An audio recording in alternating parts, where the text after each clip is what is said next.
ایسی اولادوں کو بھی میں جانتا ہوں جنہوں نے اپنی سکی ماں کا جنازہ نہیں پڑھا، سکے باپ کا جنازہ نہیں پڑھا۔ آپ سوچتے ہوں گے کوئی ایسا بد نصیب بھی ہو سکتا ہے؟ میں کہتا ہوں ایسے بد نصیب لوگوں کو آپ بھی جانتے ہیں۔ یہ کون بد نصیب ہیں؟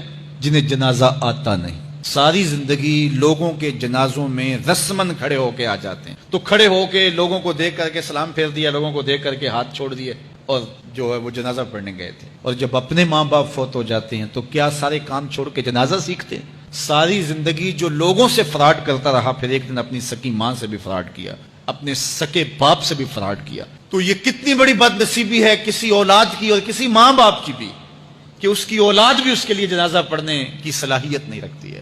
اور وہ کتنے خوش نصیب ماں باپ ہیں جن کا جنازہ خود اولاد پڑھاتی ہے، اور اس قدر اللہ نے ان کو خیر کی توفیق دی ہے کہ وہ خود اس قابل ہے اور اس منصب پہ ہے کہ وہ اپنے ماں باپ کا خود جنازہ پڑھائے۔